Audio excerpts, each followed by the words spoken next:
Okay, so we're going to talk about Logbook of the World. For those that might have heard the name, don't know anything about it, that's what this presentation will be for. It is lengthy. It has lots of slides. We'll go through them really quick, I promise, because the slides are basically background, history, what it's for, how you use it, and the actual pieces about how to do are at the very, very end, along with some links. So in addition to the recording, which you can play through later on YouTube at 2x the speed, because I sound really good when you play me back at 2x, maybe 2.5x. It sounds really cool. You can also look at the links that are in the end of the slideshow, and all of this information I'm going to be showing you is always online. So in addition to this, you'll have other resources. And this is where we're going to have fun. Did the slide advance? Yes. Thank you. This is where we were stuck the last time. So what is Logbook of the World? And this is an ARRL product. This is something that they kind of dreamed up based on a lot of demand, if not expectations from contesters, folks around the world, and a lot of people that wanted to have a single centralized source with a lot more detail than perhaps QRZ and some of the other online logging repositories had. But more importantly, they wanted this to go out and be a secure method to go out and secure logs that were uploaded from individual members and validate that they're not getting spam, they're not getting people that are making contacts up as they go along and things like that.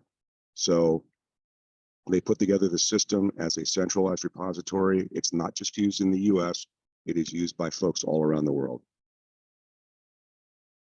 And its purpose, hopefully, is that when two participants in a QSO send matching records in from their logs, the result is a QSL that's validated by the Logbook of the World processing, and that validation can be used for an ARRL and sometimes other award credits. And what can it do? It can use pretty much every possible scenario that generates a log. It can be anyone working from home, portable, mobile, maritime. It can be used by QSL managers to look things up and validate. It can be used by DXpeditions, etc. And there are integrations for Logbook of the World. I'll show you one of them at the end where there's a link. If you have N3FJP as your logger because you like it, if you have N1MM because you like it, if you're doing logging through Ham Radio Deluxe because you like the Amateur Radio software suite, all of these have integrations to be able to go out and directly and automatically import anyone that you're working in those programs to Logbook of the World, which is kind of cool. Is it secure? Is it safe? No drilling involved here. So as mentioned, to minimize the chance of people sending in fake submissions or people maybe even corrupting things, all of the QSO records have to be digitally signed. So what they do is they give you a certificate, which you have to apply for, and we'll show you that later. It takes a couple of seconds to do it. And that certificate becomes yours. That's what you use each time as effectively your security key. So when you upload your logs and you say that I am Bruce, I am sending my logs to Logbook of the World, I'm uploading these, in addition to the authentication pieces to come in for the websites and things like that, the logs are actually signed with your certificate to validate that you are you. So no one else can go out and do anything fake. What about the software? Well, the software is available, it's online, it's still called TQSL. It's free to use, it's free to download. It works with, and the slide deck is old, but this is the official slide deck. It does work with Windows 10 and Windows 11. Also works with Mac, also works with Linux. And by the way, for aging, trivial note, this is 2023. Logbook of the World started in 2003. So this is a 20-year-old effort. It's not brand spanking new anymore. So the software we just talked about, which is called Trusted QSL, has two programs in it. First one is the Trusted QSL certificates. And this is what you use to go out and request your personal certificate and what you use to manage it. And then the actual applicate or the TQSL program itself, which is used to sign it. So when you submit and you upload, this is the part that goes out and sends all of your relevant information for wherever you are operating. And yes, you can operate in more than one place. Yes, you can go out and have the TQSL certificate and the signing process work for more than one call sign. So in my case, where I've changed call signs over the years, it'll still recognize both. So if somebody is submitting a correlating log later in life, and it's got my old call sign on it, because that's what it was a couple of years ago, it'll still count. It won't get confused. It'll know the right person. It'll still give you the credit because both of those call signs were in use for a certain period of time by the same individual. How much does it cost? Here's where it gets fun. The actual cost is free. It doesn't cost a thing to put anything into the system or use the software. You don't have to have membership in the ARRL either. Anyone can upload logs and view data at any time without any charges or fees. Having said that, here's where the fees actually come in. And this is where they try to pick up their money for support of the system outside of what might be considered ARRL membership costs. The awards that are generated by the ARRL, much like when you went out and collected QSL cards, which a lot of us still do, and you would take your QSL cards into maybe a conference or a local regional event, and they might have someone there that would be your QSL card checker as an official, and they would validate that you've actually made contacts with X number of things for a certain type of award, and they would sign off on it. And you'd still have to submit your paperwork with that validation from that individual and pay a fee. So this is the electronic version of that. You're submitting your logs electronically instead of to a QSL card checker. And if the correlating information from the other party that you had those QSOs in, that you're trying to use as qualification for an award, match yours, you get effectively this leaderboard that I'll show you in a couple of minutes here that shows you what your results are. And you can figure out where you are with an award, where you're not with an award, where you need to be and what's missing. And if you happen to go out and have the right formula to go out and match something that's available, then you have this opportunity to go out and do application fees, submit for award, and get a nice certificate from the ARRL. This process does not replace QSL collecting. A lot of folks still do that. I'm one of those people. I try to cut it down for limited events or special events, or maybe someone that I've worked on China on 6 meters that just doesn't get a QSL card from the US that often, that type of thing. And in kind, when I go out and get folks from, especially overseas, sending me something, I always try to go out and flip one back their direction. I know there are other processes to do that. You can do it through the online stuff. They've got other online things where you get a automated and electronic version of this in your email. But, a lot of folks, seriously, this is part of what ham radio used to be. And it's kind of a tradition for a lot of us getting an actual card in the mail that represents something special about that contact. So from that end, though, Lottery of the World, or Logbook of the World, rather, not lottery, although it feels like it, can save money and time. You don't have to go out and figure out what the postage is somewhere foreign. You don't have to go out and send them return postage, which in some cases is actually expected if you want a QSL card from, especially someone overseas. The typical thing used to be sending what we used to call green stamps or some other form of payment to go out and get your actual QSL card back from that individual, along with the correct postage to get it out of their area and back to you. So how is it different from eQSL and other online services? This is what we were talking about earlier. Logbook of the World, as far as I know, is the only service that uses that certificate, which is basically PKI infrastructure for those that are computer security savvy. We're using private key and public key technology via certificates to verify that you are you. So if I've got a certificate that's active, it's issued to me, they know who I am. No one else gets that certificate issued to them, and they would reject anybody else trying to go out and do that. And they would ask lots of questions, throw lots of flags. It'd be kind of like somebody in another state asking for a copy of your credit card and saying that they were you. Theoretically, all the safeguards kick in and that prevents it from happening. Logbook of the World, candidly, is instant gratification.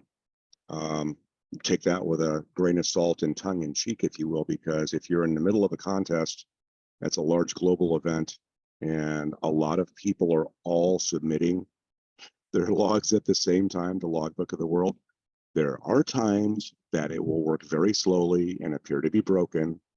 And there have been upgrades to the system over the last 2 decades, to be sure. And most recently, there have been upgrades to the system over the last year.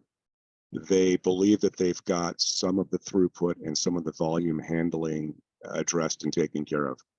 But, again, imagine that it's a global event and you've got 5,000, 10,000, 20,000, 30,000 people sending in relatively large logs all at the same time. Things are going to get busy, but it's pretty cool because, like I said, not waiting for mail, not waiting for a card in the mail, not waiting for postage from a foreign country. You can pretty much see in near real time, quote unquote, what it is that you're doing. And you don't have to go out and play with paper cards that can be sometimes doctored and modified. We've actually seen that. We've actually seen folks submit cards where they needed a card from another country, another state, another grid square, something for an award. And there have been times that people will take an existing QSL card from someone or they needed that, and they will mock up the contact information to go out and try to inappropriately secure an award for themselves. So what can you do with this? It'll show you what your account status is at all times when you get your account set up. And this is kind of cool because for any event, it'll show you what you got for totals. It'll show you what you got for different modes. It'll show you what you have for different bands.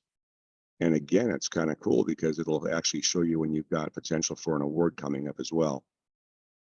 So you can apply for those awards almost instantly. You can track your DXCC credits almost instantly. You can view your matrix to figure out where your gaps are.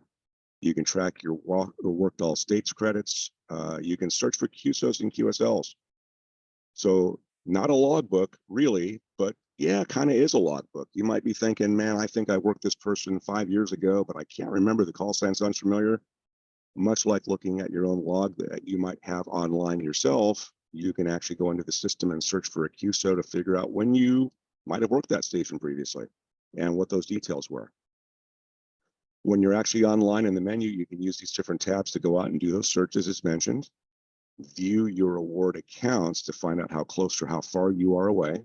Find out if a station opposing or adjacent to you in that QSO, someone you just worked has uploaded their logs yet. You can upload your own signed log, or you can make certificate requests.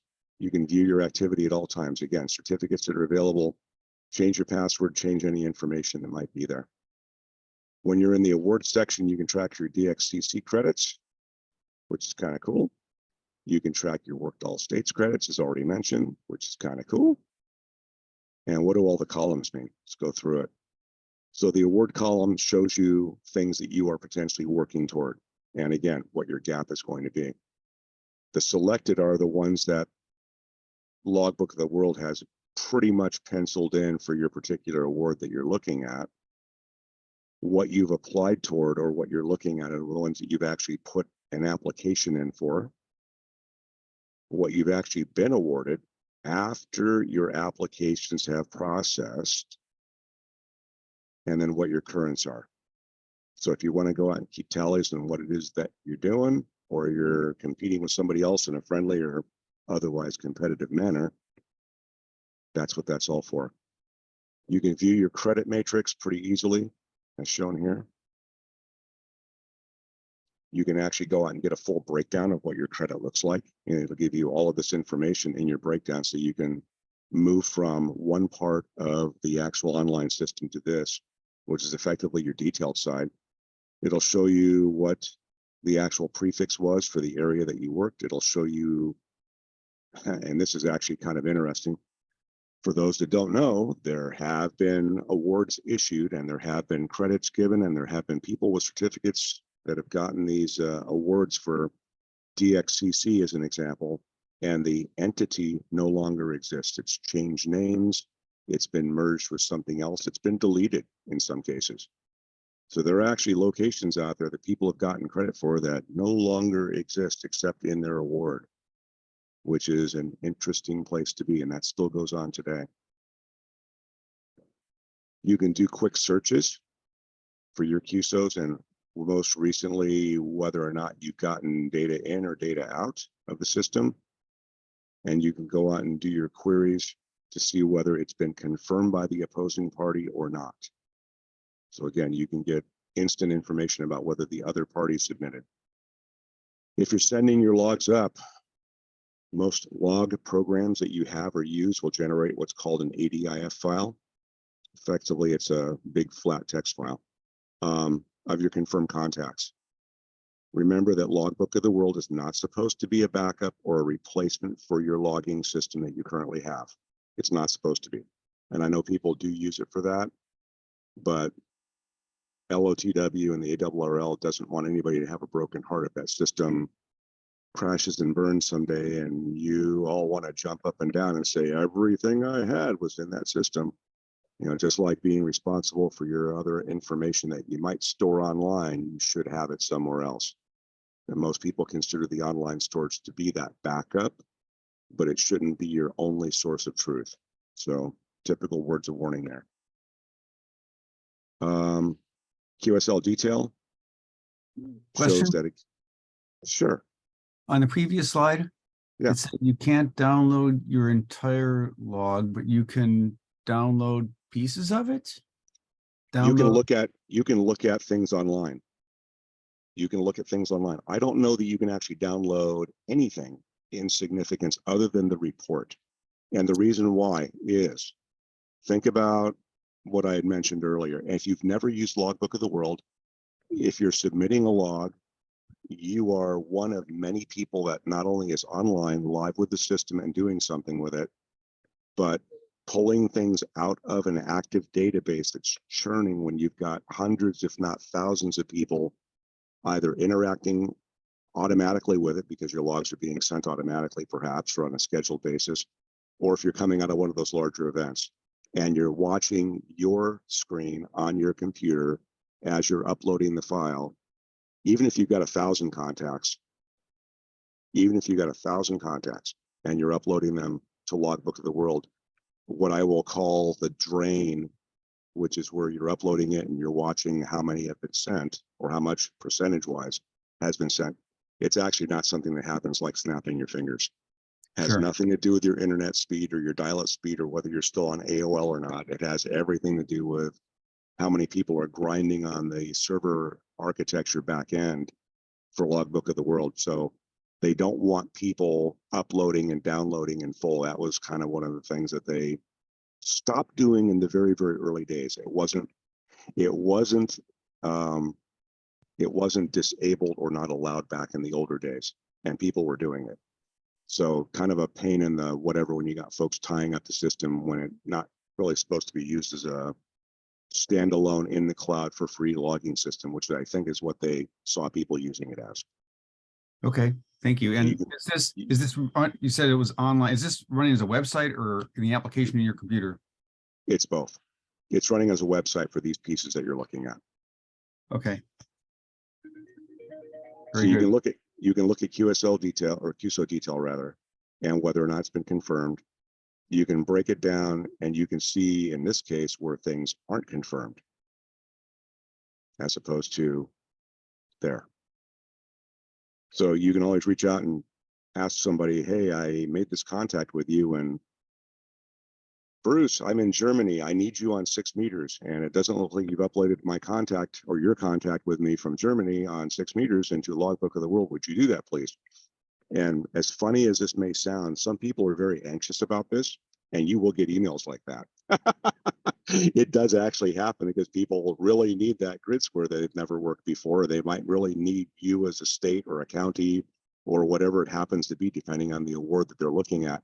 And they just want to ensure that they're going to get contact for, you and what they did. And if they're using Logbook of the World, it is absolutely not uncommon at all to go and get a tickler by email or a message by some other way asking for you to please, please, please upload that contact because they want to get credit for it.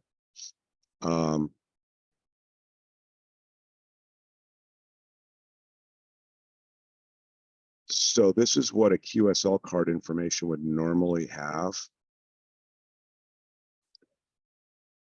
if a QSL card was there. And it shows you this for reference because it doesn't have as much detail as the Logbook of the World QSL information would have. If you want to find a call to see if somebody has uploaded a log recently, this does happen, by the way. This is part of where they figure out that you have or have not participated in their contest or event. You can actually do a find call, and you can actually look at the last time somebody submitted something to the system. As a security measure, you can't see the other station's log entry, as you might imagine, unless you've provided a matching log record. And this is to keep people candidly from cheating. If you're after an event and you logged something in your log, as I like to call it, whatever you logged, you logged. If it's a busted QSO, it's a busted QSO. What that usually means is that you logged somebody incorrectly.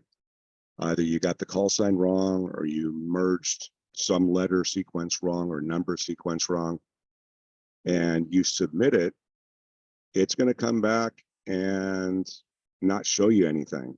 And they don't want you to see errors because they don't want it to show up as an error and have you artificially go back in there and try to put that contact back together and get it right. If you made a mistake, you made a mistake.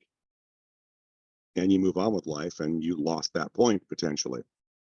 But there are people that will not be able to figure out what a call is. They'll put a question mark next to it on their log.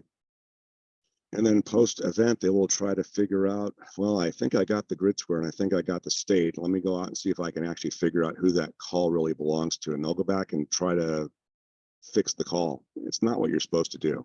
I don't want to call it dishonest, but I would call that pretty gray, and it's not encouraged. If you want to look at your activity, you go to your account and it'll show you all the results for what you've done. Activity-wise, it'll show what you've done, when you got a certificate, what your certificate file information is, number of QSOs you processed, number of matches, etc., and whether or not there were any errors in that process. So it's kind of like a debug file. When we start talking about certificates, you can download a certificate if you can't, for whatever reason, receive a file that's got the TQ6 extension as an attachment in their email. Some email programs and some email providers may prevent weird extensions from being downloaded, or they mark it as spam because they think that you're doing something wrong or weird. There are ways around that, which we can show you where to get that information in the appendix here. So what can you do with Logbook of the World? We've already talked about it. You can apply for things. Awards would be a big one. You can go out and look for any awards that you might be considered for or in the running for. It'll give you all the categories. You can check to see where you're at. You can go out and ask for your endorsements and apply for your application, or put your applications in and apply for the awards. And of course, the last screen after you've done all of that stuff and said, I want all of these certificates because I've worked all these things. Then you get to the last screen where you can go out and make your payment, and any additional instructions or comments. How do I get started? And we'll go through this. Don't lose sleep over this. Again, this presentation is available online, and I've got additional references. So as we go through this, the main page for Logbook of the World literally has getting started. Very top of the order. Really, there's only a couple of steps to get this going. You set up your account, download instructions, download software, put your data in for the certificate request, and then for your first time that you do this, they used to go out and send you a postcard in the mail from the ARRL. And it would be very nondescript, and it would basically be your email confirmation to your registered email address, the validation that they sent something to someone claiming to be that person and call sign. And that's the way they want to do it for your authentication. Multi-language system. When this was originally cast in 2003, this list was fairly limited. It's actually expanded beyond this today.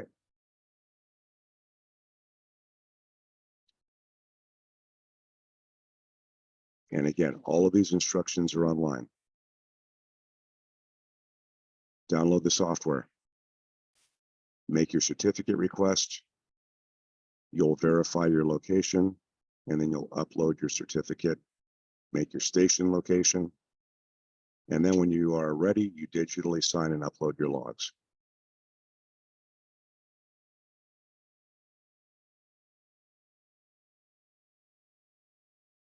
You're going to end up with 2 links. Most people leave these on their desktop. You don't have to. You can go out and have these in your regular programs menu if you're running Windows. The TQSL certificate is what you use to go out and request and manage your digital certificate.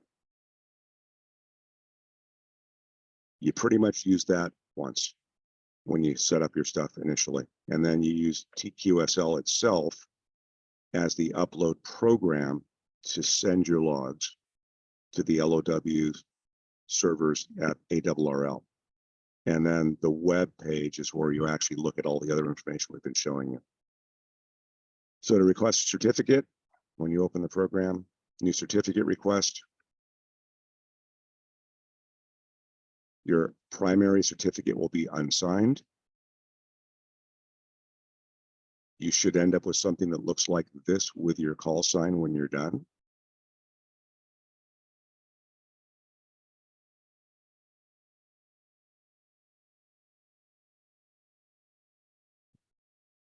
Authenticate your location.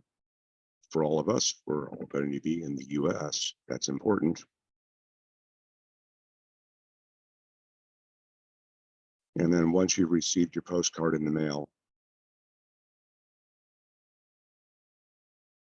you will go out and set up your information. The subsequent things that happen, if it's the same address and all that, and you need to go out and reset your certificate, they usually reset everything by email. So make sure your email addresses are valid with the ARRL and how you set this up as well. This is what the postcard used to look like, very nondescript. It'll say Logbook of the World on it. We'll have that code, and that code is only relevant to you. And it's going to go to your address for your call sign location. We're not going to look at non-USA. Okay, loading your certificate. Once you go out and properly get your certificate loaded and validated, the red circle that shows you as pending and not valid yet will change to the non/circle, and you'll have whatever the icon is now. It looks like a little award badge. You're going to create your station locations because you can actually have more than one. If you're like me, as an example, you might actually, for 6 meter stuff, might actually be working in a different grid square somewhere. If you're a microwave person, it might be important that you're working in a 6-digit grid square designator where the actual last 2 fields, although most of us are in DM12 as an example, those last 2 fields, which would be 5 and 6, may be important if it's a microwave event. So you can actually add additional locations specifically for an event or how you're operating. And you can have any of these things listed. So as you upload your log file, it'll match appropriately for the awards for both you and the other station. You create your local station location. These are all pull-down menus still. You can name that specific location for that event with a unique name as an example. And then if you want to go out and sign and upload your logs, sign your existing ADIF or your Cabrillo file. The program still looks very much like this.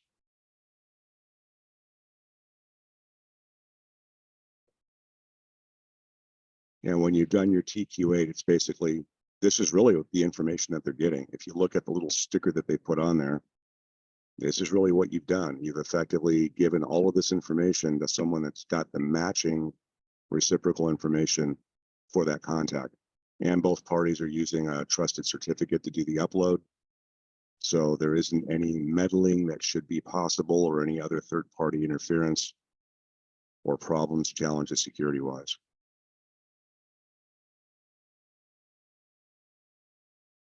So what makes up that TQ8 file? Your call sign, your DXCC entity provided by your certificate, the QSO information about what you worked, date, time, band, mode. These are all extracts from the ADIF file, just like a regular log. Geographic information is what's provided by your station location. So as mentioned, this is the variable. If you're working at home, where I am as an example, Bill and I are both in DM12JT for the extended 6 characters if you're thinking about K1CT. But if I'm up on Mount Laguna is DM12RR. And if I'm up on Los Pinos, it's DM12 Tango Uniform, interestingly enough. Again, if it's a microwave event, the last 2 characters for that might be enough of a differentiator that it's worth the extra points for you or specific for the event. So keep that in mind. And you can have as many locations as you want. So signing and uploading your log, pick the log, pick which location you're using, pick out the actual file, which is what I just mentioned. Sign it. And go to the upload screen. File to upload, browse to that file, and push it along the way. And when you're done, you can go back in and take a look at your actual account for your setup, and you can go back to your activity, which is the top menu item, and it'll give you a breakdown of everything you've pushed up or what else you've done within the system. It is super easy. I know we're going through it quick, and I know for those that haven't touched this before, it might look complicated, really isn't. If you want to go out and take a look at your account, your activity, and again, look at your results to view the detail, it'll show you all the results. And Logbook of the World. It's just so easy. Even a caveman can do it.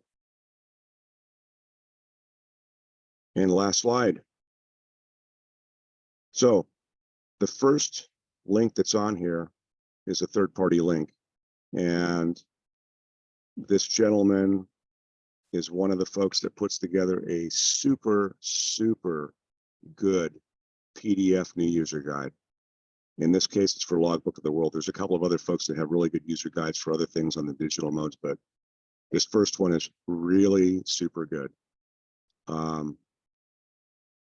If you were just to go out and copy the first part of that link, the www.g4ifb.com, and go to his website, the link will be there on his website.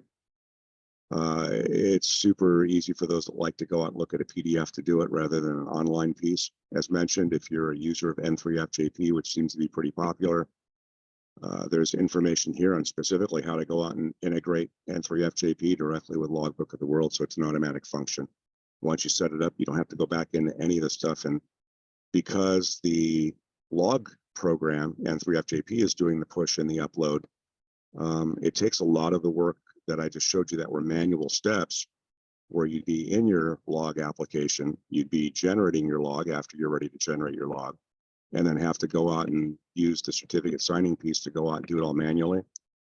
You can automate that through Ham Radio Deluxe. You can automate that through N3FJP. You can automate that through N1MM. And then last but not least, the actual link, if you just go out and do any Google search for Logbook of the World help, it'll take you to LOTW.ARRL.org and LOTW help. It's just that easy. Any questions? Question for Bruce, N1T Ian. Go ahead, Dennis. Not a basic question per se, but I've participated in VHF contests and field days before, and I've uploaded my logs to those contest or field day sites on ARRL, but I'm not aware that any of that also gets transferred over into Log of the World automatically. Do you know anything about that? It does not get automatically pushed into LOTW. Oh, At least not to my knowledge. Okay, so I'd have to create a separate log or retype everything to go into Log of the World. Correct. Okay, thank you. And it's kind of a double-edged sword too, because back in I didn't start using Logbook of the World until, out of the 20 years that's been available, until fairly recently. So one of my challenges was that, as most of you may remember, when you were submitting a log to the ARRL, they typically had, if they were allowing electronic submissions, an email address that you'd send your log to. So I had to go back and look literally at many, many years of sent emails to the various contest email reflectors for ARRL, for CQ Magazine, etc., and find my old log pieces there, because I've had logging software on so many computers over the years. Is the computer still running? Maybe, maybe not, right? My backtracking to be able to get those logs back was to go back in and look at my sent emails to, again, CQ and ARRL and other folks when they had email log submissions done, and then just get a copy of my log from there. That's a little more challenging now that they're doing web-based submissions, where you're expected to go on and go to a website, much like Logbook of the World, right? Click and point and upload. So part of the reason why they don't automatically push it there is because there isn't a digital signing piece that goes into that portion of it, Dennis. If they were requiring everyone to have that certificate, I think they would probably feel that that was too much of an encumbrance. Casual person submitting a small log, casual person that's never done this before. Now you have to go and register for a certificate and wait weeks to get it and do whatever else, et cetera, right? So the current format, at least for right now, is that they aren't going to put anything into the Logbook of the World database. If you want to submit there for a centralized repository and other awards, absolutely do so, but they're going to want you to do it through that signing process. Does that make sense? Yeah, it does. In the past, I never really had much in the way of 40-meter contacts, but this time around on field day I did. So I felt I would like to get those into Log of the World. So I'll go back and see about recreating the contacts for upload to Log of the World. Thank you very much. You bet. K1CT, I see you have your hand up. Good morning. Hi, Bruce. Good morning. Actually, if we have the bandwidth, I have two questions. First is, what's the concept of operations if you have 2 or 3 computers you want to run your Log of the World on? Is you transfer the certificate between those, or how does that work? To the best of my knowledge, it's not tied to the machine at all, and I actually do have it installed on multiple machines. No harm, no foul. Okay, but you do have to have the certificate on each machine, right? Yes, you do. Okay. Super. And the other question is that a lot of us use WSJTX for FT8 operations. How do you get the log out of WSJTX into Log of the World? You know, that's never been an easy question. Supposedly, and this is where I get stuck. I usually do my extract from WSJT, and I'm almost always having to go out and either do a merge, and I'm using N3FJP to do my merge. I'm dropping the file in there, doing a conversion, and then I'm taking whatever that output is from N3FJP and then pushing it up the Logbook of the World. There are other ways to do it. There are other online conversion things that are out there, but yeah, that gets kind of weird. And when it's a contest event, especially, and you're using WSJT, that's where it's almost a religious experience, depending on who you talk to, because everyone's going to have their opinions about how it should be done. I always try, when it's a contest, at least I used to take a separate instance that I've installed of WSJT and just use it for the event. That way, I don't have anything showing up in my system as a possible dupe. That way, I don't have anything showing up in my system as I've already worked them before. And that way, I'm not missing anything. Everybody's brand new again for every contest. There are ways to fix those toggles in WSJT, and maybe that's a discussion for a future meeting or a future session, but there are ways to get around that. Otherwise, you got to sort through and figure out who you work versus not. And seriously, with WSJT, it's a problem. As an example, even in the VHF contest that we were just in, there were a lot of folks that I needed to work for a contact, for a point, for a grid square, especially on 6 meters, and I'd worked them before. So I knew on my side that I needed them for the contest. they were not responding to me. And eventually when I was pestering the heck out of them in between them working other folks, because I really needed that grid square, I'd get a, usual short message in WSJT that worked before or already worked. And I'm like, new contest. So a lot of folks that were on WSJT, and this will happen, they may not even be aware that field day is going on. It does happen, right? And they may not be aware that there's a VHF contest on, and some of them aren't even in the WSJT special event mode, which puts you into a contest category and cuts you out of at least 30 seconds of the full QSO cycle. So you get rid of the signal exchanges. If you're running FT8, you cut the QSO time down to a minute instead of a minute and a half. You got those variables you have to always play with, but I think the biggest challenge is not knowing who you've worked before versus who you have. And especially when it's not you and it's the opposing party, it makes it challenging to get everyone in the log. Roger. Well, thanks. Helps. Thank you. Any other questions? Yeah, AF6 Jim. Good morning.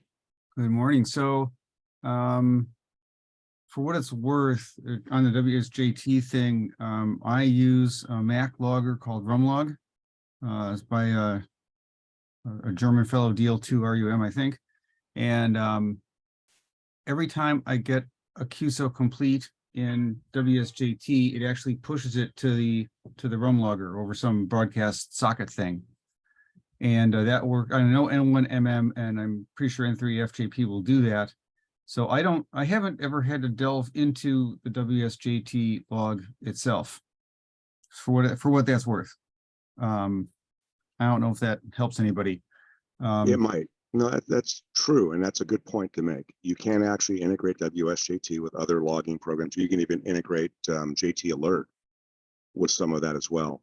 Right. And there are Mac versions of, JT Alert Lite or something. They're not really as good as JT Alert, but there are such tools. Correct. And I guess I should have touched on that when Bill was asking the question too. Again, for me, I think that ties into how you want to approach your logging effort overall. And again, especially if it's a special event that you're conducting, because you could be potentially confused if you're doing that and it's automated and it's set up. You may look at that and go, I've already worked the station before. And you might move right on, and it may not, you're not going to know when you work that station. If you're in N3FJP, I don't know how that would actually transact if you were automatically pushing it, as an example, to some other centralized log. If you're in N3FJP and you're in a contest log for an event and you're not continuing the previous contest, you probably have seen where it pops up and says duplicate station, right? Yeah. And you'll get a warning. And you can ignore the warning, or if you leave the warning in there and you don't have your settings set right, it'll block you from logging that station. And for dupes, I know we're off topic, but for dupes, it's kind of an important thing, because I've actually had people say, we've already worked you, when I'm trying to go out and make a contact in an event. And they'll look at their thing and go, yeah, we've already worked you. And yet I don't have them in my log. So something's broken somewhere. Yeah. And you don't know which side it's on. So I always encourage people, regardless of whether it's a dupe, instead of arguing with it and trying to figure out when it was and doing things that some people sometimes do, my recommendation is always just work them again. You don't get a penalty in the ARRL events for duplicate contacts. You don't get a contact award for it, but you also don't get a penalty. Right. And even though they say that they've worked you, if you didn't get them correctly, it'll fix where you're broken, and then both parties at least get that contact. Right. As it turns out, Rumlog has a contest window. It has a main log window, which could put everything in it, but it also has a contest window, which is like just for that contest. Correct. You can create new contests. So that's a pretty handy feature. And WSJT does that as well. If you're in the special event logging, but it doesn't break it out, it'll put timestamps in there. You'll have to figure out from the contest log, which is what it's called, which event you were in. And it's usually easy because you'll see, dates and times when you were using the contest log portion of it. But yeah, WSJT has a contest log feature like that as well. Right. The other observation I wanted to make was that as the slides went by, Cabrillo files are one of the acceptable file uploads. And if you're generating a Cabrillo file for, say, the VHF contest, and you have that laying around, like in the email that came back from the league confirming, you actually have a way to look up at least some of that old data. Obviously not for field day, but for anything that you had to use a Cabrillo file, you've got the data available already. Correct. That was all. And that's how I backtracked a lot of my stuff from the early 2000s. Any other questions?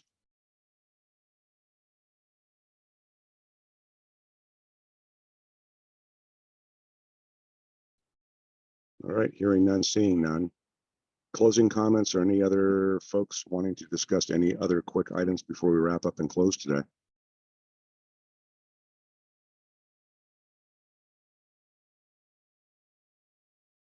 Rob, Dave, anything additional from your side? Not from Rob. All right, folks. With that, we will call it a wrap. I hope everybody has a happy Saturday. I will say that while HF as a general outlook has been up and down over the last couple of weeks quite a bit, we've had some interesting things happen on some of the HF bands on 20 and 40. Midweek, it was pretty good. Late in the evenings, even 15 meters. Yesterday was a little bit spotty on 10, but there was North America stuff happening on 10. And then breaking late afternoon, going in the early evening, it was quite a soiree on 6 meters. So I would just keep an eye out. Just because you're turning it on and not hearing and seeing anything, punch around and check the bands a couple times a day, and you might be very surprised on what's happening out there. With that, wish you all a happy Saturday. Look forward to finding you all on the next meeting. Have a safe weekend and relax from the long, weird in the middle of the week holiday for the 4th of July. Take care, everyone. Bruce, excellent presentation. Thank you. Thanks, Bruce. Very helpful. I got to sign up for that thing. Oh, I did have one more question, actually. Sorry. Do they automatically the VOTA thing? If I submit to LOTW, will it automatically know who Yes, is it will. VOTA? Yes, it will. They've Okay. got their master list on the back end of the stations that are either in the ARRL in that aspect, etc., and they automatically figure that out for you. You don't need to go out and do anything special. Yeah, because I haven't been doing that because I don't know how to mark that in the log. And if I don't have to mark it in the log, perfect. Don't need to. Thank you. Super. You betcha. Jay, are you looking for an ICS 214A from this? Not necessary. If you want to submit it, that's fine. If you want the practice, happy to have him. For what it's worth, I didn't do one, but I do have to do the overall timesheet submission thing this month. I'll be getting that to you, Bruce, Dave, and Rob pretty soon. Roger, out here. Any other questions? Happy Saturday, folks. Happy Saturday.